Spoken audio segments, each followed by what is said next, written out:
नमस्कार. 8:30च्या बातमीपत्रात मी विजय कदम आपलं स्वागत करतो. सुरुवातीला एक नजर ठळक बातम्यांवर. लक्ष्यभेद कारवाईनंतर भारतीय तटरक्षक दलानं गुजरातजवळ पाकिस्तानी नौकेसह 9 जणांना घेतलं ताब्यात. अनिवासी भारतीय समुदाय येत्या काळात आंतरराष्ट्रीय स्तरावर पंतप्रधानांनी व्यक्त केला विश्वास. महात्मा गांधी आणि माजी पंतप्रधान लाल बहादूर शास्त्री यांना जयंतीनिमित्त देशभरातून आदरांजली. देशभरात चालू असलेल्या केंद्र सरकारच्या स्वच्छ भारत मोहिमेला 2 वर्ष पूर्ण. स्वच्छाग्रही बनण्याचं व्यंकय्या नायडू यांचं आवाहन. अनवधानानं पाकिस्तानात गेलेल्या चंदू चव्हाण या जवानाच्या सुटकेसाठी प्रयत्न चालू असल्याची संरक्षण मंत्र्यांची ग्वाही. राज्य सरकारच्या 30 खात्यांमधल्या 369 सेवा झाल्या ऑनलाईन.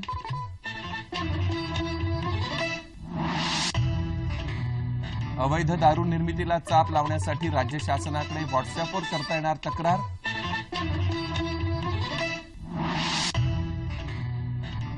मुंबई दूरदर्शन केंद्राचा 44वा वर्धापन दिन. स्मृतींची चाळता पाने या विशेष कार्यक्रमाचं आज प्रसारण.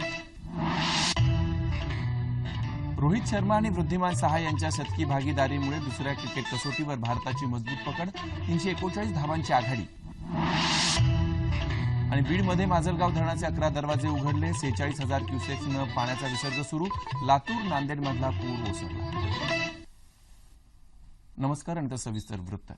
भारतीय तटरक्षक दलानं आज गुजरातच्या समुद्र किनाऱ्याजवळ पाकिस्तानी नौका ताब्यात घेतली. या नौकेवर 9 जण असून पुढील चौकशीसाठी त्यांना पोरबंदरला नेण्यात आलंय. या व्यक्ती मच्छीमार असल्याचं प्राथमिक माहितीवरून सूचित होत आहे. तटरक्षक दलाच्या समुद्र पावक नौकेनं आज सकाळी 10:15च्या सुमाराला ही कारवाई केली.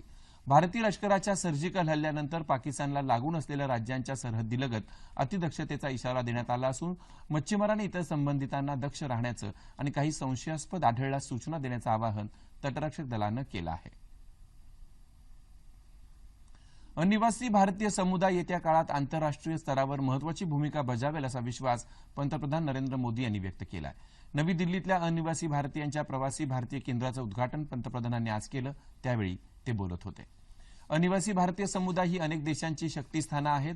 त्याचप्रमाणे कोणत्याही देशात भारतीय समुदायाविषयी नाराजी नाही.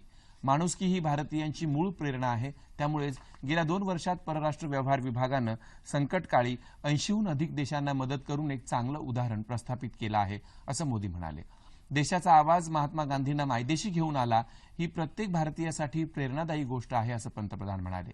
या कार्यक्रमाला परराष्ट्र व्यवहार मंत्री सुषमा स्वराज, परराष्ट्र व्यवहार राज्यमंत्री व्ही.के. सिंग आणि एम.जे. अकबर उपस्थित होते. महात्मा गांधी यांच्या जयंतीनिमित्त भारतानं आज पर्यावरण बदलावरील पॅरिस कराराला औपचारिकरित्या मान्यता दिली. या कराराच्या प्रस्तावावर राष्ट्रपती प्रणव मुखर्जी यांनी आज स्वाक्षरी केली. त्यानंतर संयुक्त राष्ट्र राजदूतांचे स्थायी प्रतिनिधी सईद अकबरुद्दीन यांनी हा प्रस्ताव संयुक्त राष्ट्रांच्या करार विभागाचे प्रमुख सॅन्टियागो विलालपांडो यांना सुपूर्द केला. या संदर्भात पंतप्रधान नरेंद्र मोदी यांनी काही दिवसांपूर्वी कोझिकोडे इथं घोषणा केली होती. त्यानुसार केंद्रीय मंत्रिमंडळ बैठकीत त्याला मान्यता देण्यात आली होती. आतापर्यंत 61 राष्ट्रांनी या कराराला मान्यता देण्याची तयारी दर्शवली. मात्र करारातील तरतुदीनुसार जागतिक उत्सर्जनाच्या 55% वाटा असलेल्या 55 राष्ट्रांनी कराराला मान्यता दिल्यावरच हा करार अंमलात येणार आहे.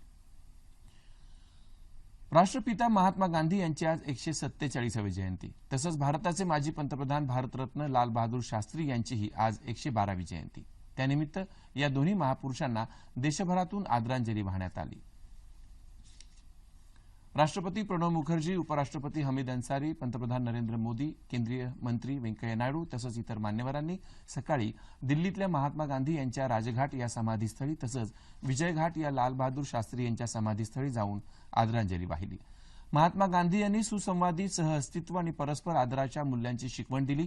त्यांनी दिलेल्या अहिंसा, स्वातंत्र्य, समानता आणि धार्मिक सहिष्णुता या आदर्शांना सर्वकालीन मूल्य आहे असं राष्ट्रपती प्रणव मुखर्जी यांनी आपल्या संदेशात म्हटलंय.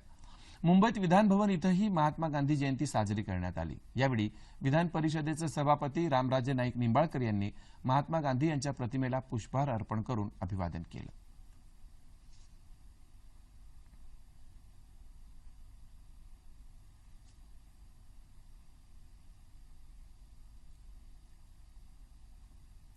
वर्धा जिल्ह्यातल्या सेवाग्राम आश्रमातही प्रतिष्ठानच्या वतीनं महात्मा गांधी जयंती आणि विश्व अहिंसा दिन साजरा करण्यात आला। यावेळी ख्यातनाम वैज्ञानिक डॉक्टर अनिल काकोडकर आणि पर्यावरण तज्ज्ञ विश्वंभर चौधरी उपस्थित होते। यावेळी बापू कुटी सेवाग्राम आश्रमाच्या खंड 1 आणि खंड 2चं मान्यवरांच्या हस्ते प्रकाशन करण्यात आलं। मुंबईतल्या मणिभवन इथंही महात्मा गांधींना जयंतीनिमित्त आदरांजली वाहण्यात आली। त्यानिमित्त मुंबईतल्या विविध शाळांतर्फे सर्वधर्म प्रार्थना म्हणण्यात आली। तसंच चरखा केंद्राचं उद्घाटनही झालं। अलिबाग इथंही आज गांधी जयंतीनिमित्त अलिबाग समुद्र किनारा आणि परिसर स्वच्छ करण्यात आला। केंद्रीय अवजड उद्योग मंत्री अनंत गीते या प्रसंगी उपस्थित होते।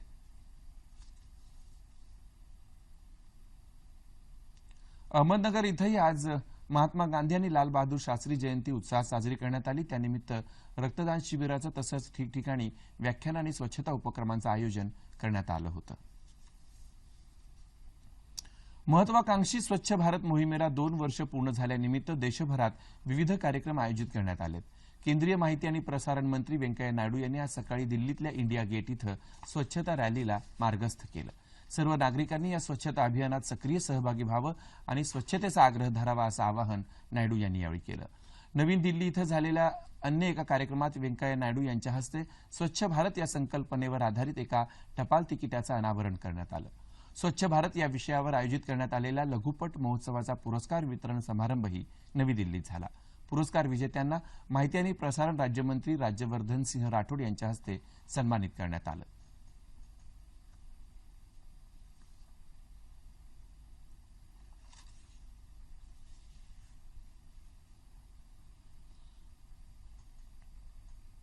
मुंबईतल्या छत्रपती शिवाजी टर्मिनस इथं आज मध्य रेल्वेच्या वतीनं स्वच्छता अभियान राबवण्यात आलं। या अभियानात अनेक अधिकारी, कर्मचारी आणि 3000हून अधिक स्वयंसेवक सहभागी झाले। यावेळी स्वच्छतेसंदर्भात एक नाटिकाही सादर करण्यात आली। दरम्यान अंधेरीतल्या वर्सोवा समुद्र किनाऱ्यावर दर आठवड्याला करण्यात येणाऱ्या स्वच्छता अभियानाची दखल आंतरराष्ट्रीय स्तरावर घेतली असून संयुक्त राष्ट्रांचे पर्यावरण विभागाचे संचालक एरिक सोलेमन यांनी आज वर्सोवा किनारपट्टीला भेट देऊन स्वच्छता अभियानात सहभाग घेतला।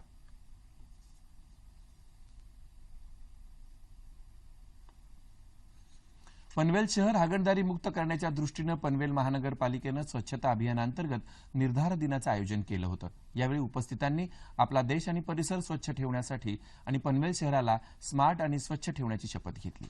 शाळेतल्या विद्यार्थ्यांनी श्रमदान करून आपापल्या शाळा आणि शाळेचा परिसर स्वच्छ केला। हिंगोलीतल्या गांधी चौकातून श्रमदानाद्वारे स्वच्छता मोहिमेला सुरुवात झाली। यावेळी नागरिकांनी स्वच्छतेची शपथ घेतली। स्वच्छतेतून समृद्धीकडे जाण्याचा महामार्ग प्रत्येकाच्या स्वच्छता संकल्पनेतून पूर्ण होईल असं जिल्हाधिकारी अनिल भंडारी यांनी मत व्यक्त केलं।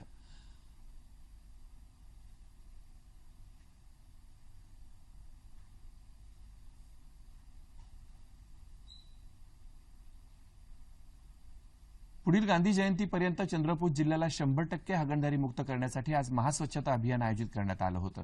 केंद्रीय गृह राज्यमंत्री हंसराज अहीर या अभियानात सहभागी झाले होते।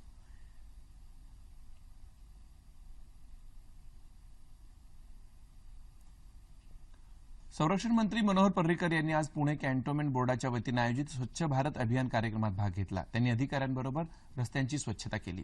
या मोहिमेत एका कुणाचा सहभाग उपयोगी नसून सर्वांनी एकत्र येऊन काम करायला हवं असं आवाहन पर्रिकर यांनी या निमित्ताने केलं।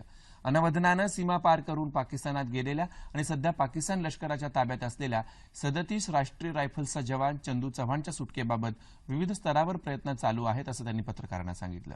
दरम्यान संरक्षण राज्यमंत्री सुरेश भामरे यांनी धुळे तालुक्यातल्या बोरविहीर या गावी जाऊन चंदू चव्हाणच्या कुटुंबियांची भेट घेतली। त्याला पाकिस्तानातून आणण्यासाठी प्रयत्न चालू असल्याचं त्यांनी कुटुंबियांना सांगितलं।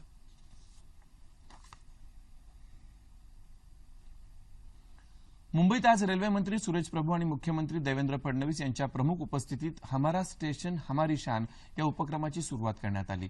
2 ते 8 ऑक्टोबर काळात हा उपक्रम राबवला जाणार असून या उपक्रमांतर्गत मुंबईतल्या 36 रेल्वे स्थानकांचं सुशोभीकरण करण्यात येणार आहे। मुंबईला स्वच्छ करण्याबरोबरच सुंदर करण्याची गरज आहे। यासाठी आपल्या सवयी बदलाव्या लागतील असं प्रभू म्हणाले।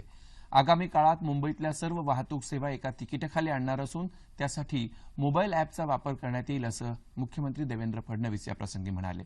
महानगरपालिकेच्या शाळांमध्ये विद्यार्थ्यांनी क्राय या संस्थेच्या कार्यकर्त्यांनी चर्चगेट स्थानकातील 3 आणि 4 क्रमांकाच्या प्लॅटफॉर्मवरील खांबांवर सुरेख चित्र काढली आहेत.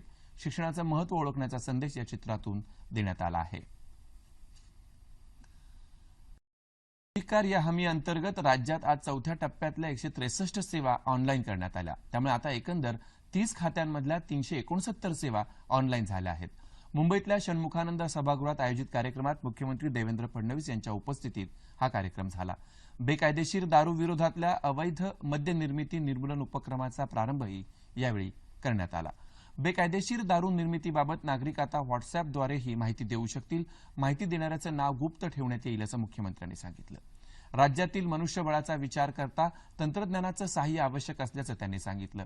सीसीटीएनएसनं राज्यातली सर्व पोलीस ठाणी डिजिटल करून जोडण्यात आली असून ही यंत्रणा राबवणारं महाराष्ट्र हे देशातलं एकमेव राज्य असल्याचा उल्लेख मुख्यमंत्र्यांनी केला. मुंबई सुरक्षित आणि स्मार्ट सिटी व्हावी यासाठी मुंबईत सीसीटीव्ही नेटवर्क मुख्यमंत्र्यांच्या हस्ते सुरू करण्यात आलं. मुंबईत विविध ठिकाणी एकूण 4417 कॅमेरे बसवण्यात आलेत. सुरक्षेतील त्रुटी दूर करण्यासाठी मुंबईत थर्मल कॅमेरे बसवण्यात आले असून या कॅमेऱ्यात रात्रीच्या काळोखातही चित्रीकरण होऊ शकेल असं त्यांनी सांगितलं. वाहतुकीत शिस्त आणण्यासाठी सरकार वचनबद्ध असून वाहतूक नियमांचं वारंवार उल्लंघन करणाऱ्यांवर न्यायालयीन खटला चालवला जाईल असं मुख्यमंत्री म्हणाले. शहरात पॅन मुंबई नेटवर्कही स्थापित केलं जात आहे. इंटरनेट वापरासाठी नोव्हेंबरपर्यंत 500 हॉटस्पॉट उपलब्ध करून दिले जातील. तसंच पुढल्या वर्षी महाराष्ट्र दिनापर्यंत 1200 हॉटस्पॉट उपलब्ध करून दिले जातील असं मुख्यमंत्री म्हणाले. ग्रामविकास आणि पाणीपुरवठा तसंच स्वच्छता विभागामार्फत आयोजित स्वच्छता पालखी अभियानाचा मुख्यमंत्र्यांच्या हस्ते प्रारंभ झाला. ही पालखी राज्यातल्या सर्व जिल्ह्यांमधल्या ग्रामीण भागात जाऊन स्वच्छतेबाबत जागृती करणार आहे.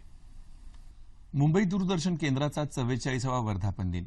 या वाहिनीवरील त्यावेळेचे सर्व कार्यक्रम कृष्णधवल होते आणि केवळ 2 तासच या केंद्राचे कार्यक्रम प्रसारित होत असत. जुन्या हिंदी चित्रपट गीतांचं प्रसारण असलेला छायागीत कार्यक्रम अल्पावधीतच लोकप्रिय झाला होता. त्यानंतर गजरा, ज्ञानदीप, प्रतिभा आणि प्रतिमा, फूल खिले है गुलशन गुलशन, नाट्यावलोकन, कामगार विश्व, अमृतमंथन, आमची माती आमची माणसं, हास परिहास, साप्ताहिकी अशा केंद्राची निर्मिती असलेल्या दर्जेदार कार्यक्रमांनी मुंबई दूरदर्शनला आपली वेगळी ओळख मिळवून दिली. 15 ऑगस्ट 1994 रोजी या केंद्रावरून स्वतंत्र मराठी वाहिनीच्या प्रसारणाला प्रारंभ झाला. त्यावेळी डीडी 10 असं या वाहिनीचं नाव होतं. 5 एप्रिल 2000 रोजी सह्याद्री वाहिनी असं तिचं नामकरण करण्यात आलं. राज्यात एकाच वेळी सर्वत्र प्रसारित होत असलेली ही एकमेव वाहिनी. या वाहिनीवरून रोज 6 बातमीपत्र प्रसारित होतात. सायंकाळी 7 आणि रात्री 9:30च्या बातम्या आजही सर्वाधिक लोकप्रिय आहेत.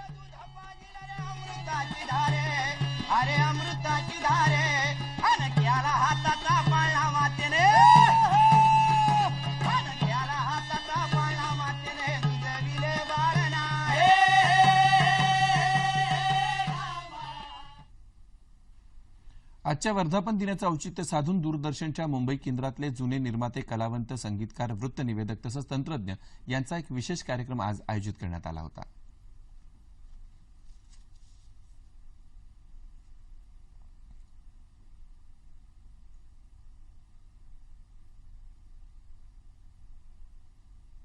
आता बातमी क्रिकेटची. कोलकाता इथं न्यूझीलंड विरुद्ध सुरू असलेल्या दुसऱ्या क्रिकेट कसोटीत आज तिसऱ्या दिवसाचा खेळ संपला तेव्हा भारतानं आपल्या दुसऱ्या डावात 8 बाद 227 धावा केल्या असून पाहुण्यांवर 339 धावांची आघाडी घेतली. कालच्या 7 बाद 128 धावांवरून पुढे खेळताना न्यूझीलंड संघ आपल्या पहिल्या डावात 204 धावांपर्यंतच मजल मारू शकला. त्यामुळे भारताला 112 धावांची महत्त्वपूर्ण आघाडी मिळाली. भारतातर्फे भुवनेश्वर कुमारनं 5 तर मोहम्मद शमीनं 3 बळी घेतले. न्यूझीलंडतर्फे जे.एस. पटेलनं सर्वाधिक 47 धावा नोंदवल्या. अत्यंत अनुकूल स्थितीत दुसऱ्या डावाची सुरुवात करताना भारतीय फलंदाजीला पाहुण्यांच्या प्रभावी माऱ्यानं एका पाठोपाठ हादरे द्यायला सुरुवात केली. आजच्या उपहारानंतरच्या सत्रात हेनरी आणि बोल्ट यांनी केवळ 106 धावा देत तब्बल 6 फलंदाजांना तंबूचा रस्ता दाखवला. त्यानंतर मात्र रोहित शर्मा आणि वृद्धिमान साहा यांनी 7व्या विकेटसाठी 103 धावांची बहुमोल भागीदारी केली. शर्मा 82 धावांवर बाद झाला तर साहा 39 धावांवर नाबाद आहे. न्यूझीलंडतर्फे हेनरी आणि सॅटनर यांनी प्रत्येकी 3 तर बोल्टनं 2 बळी मिळवले. हवामान. राज्यात आजही विविध ठिकाणी पाऊस झाला. मराठवाड्यात अनेक ठिकाणी संततधार पावसामुळे नद्या दुथडी भरून वाहत आहेत. बीडमध्ये माजलगाव धरणाचे 11 दरवाजे उघडले असून 46,000 क्युसेक्स पाण्याचा विसर्ग चालू आहे. पाटोदा तालुक्यात बिंदुसरा नदीला पूर आल्यानं सकाळपासून जनजीवन विस्कळीत झालं होतं. पुरात अडकलेल्या व्यक्तींना सुरक्षित स्थळी हलवण्यात आलंय. खबरदारीचा उपाय म्हणून नदीकाठच्या सर्व गावांना सतर्क राहण्याचं आवाहन जिल्हा प्रशासनाने केलं आहे. उस्मानाबादमध्येही जोरदार पाऊस पडतोय. सीना कोळेगाव धरण ओसंडून वाहत असून 2 दरवाजे उघडले आहेत. तेरणा धरण ओसंडून वाहत असून चांदणी प्रकल्पाचे 4 स्वयंचलित दरवाजे उघडले गेलेत. लातूरमध्ये मांजरा धरणाचे 6 तर भंडारवाडीचे 2 दरवाजे उघडलेत. उजनी तुळजापूर महामार्गावर उजनीच्या पुलावर पाणी आल्यानं तो बंद ठेवण्यात आलाय. खासदार सुनील गायकवाड यांनी मांजरा धरणाच्या पाण्याच्या पातळीची पाहणी केली, तसंच शेतीच्या नुकसानीचीही पाहणी केली. लातूर आणि नांदेडमधली पूरस्थिती आता आटोक्यात आहे. नांदेडमध्ये मांजरीच्या पुराच्या पाण्यामुळे 15 गावांमधलं जनजीवन विस्कळीत झालंय. सोलापूरमध्ये आज ढगाळ वातावरण असून रिमझिम पाऊस चालू आहे. मुंबई, ठाणे आणि पालघर परिसरातही आज ढगाळ वातावरण आणि किरकोळ पाऊस झाला. अमरावती जिल्ह्यात काही ठिकाणी मुसळधार तर काही ठिकाणी रिमझिम पाऊस चालू आहे. येत्या 48 तासात राज्यात अनेक ठिकाणी पाऊस पडण्याचा इशारा हवामान विभागानं दिला असून कोकण, मध्य महाराष्ट्र आणि मराठवाड्यात तुरळक ठिकाणी मुसळधार इशारा देण्यात आलाय. तापमान अंश सेल्सिअसमध्ये मुंबई कमाल 27, किमान 23 अंश सेल्सिअस. नागपूर 32 आणि 24, पुणे 25 आणि 20, औरंगाबाद 31 आणि 23, नाशिक 28 आणि 22, कोल्हापूर 25 आणि 21, रत्नागिरी 27 आणि 23, सोलापूर 24 आणि 20 आणि अमरावती कमाल 31, किमान 22 अंश सेल्सिअस. शेवटी पुन्हा एकदा ठळक बातम्या. लक्ष्यभेद कारवाईनंतर भारतीय तटरक्षक दलानं गुजरातजवळ पाकिस्तानी नौकेसह 9 जणांना घेतलं ताब्यात. अनिवासी भारतीय समुदाय येत्या काळात आंतरराष्ट्रीय स्तरावर महत्वाची भूमिका बजावेल, पंतप्रधानांनी व्यक्त केला विश्वास. राष्ट्रपिता महात्मा गांधी आणि माजी पंतप्रधान लाल बहादूर शास्त्री यांना जयंतीनिमित्त देशभरातून आदरांजली. देशभरात चालू असलेल्या केंद्र सरकारच्या स्वच्छ भारत मोहिमेला 2 वर्ष पूर्ण. स्वच्छाग्रही बनण्याचं व्यंकय्या नायडू यांचं आवाहन. अनवधानानं पाकिस्तानात गेलेल्या चंदू चव्हाण या जवानाच्या सुटकेसाठी प्रयत्न चालू असल्याची संरक्षण मंत्र्यांची ग्वाही. राज्य सरकारच्या 30 खात्यांमधल्या 369 सेवा झाल्या ऑनलाईन.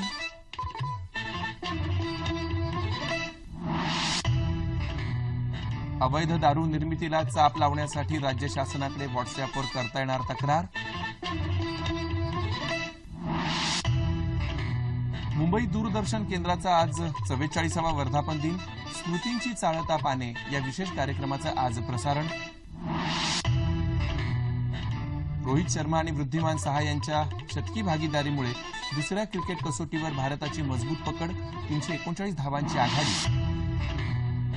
आणि बीडमध्ये माजलगाव धरणाचे 11 दरवाजे उघडले. 46,000 क्युसेक्सनं पाण्याचा विसर्ग सुरू. लातूर, नांदेडमधला पूर ओसरला. याबरोबरच हे बातमीपत्र संपलं. पुन्हा भेटूया उद्या सकाळी 8:30 वाजता आपल्या सह्याद्री वाहिनीवर. नमस्कार.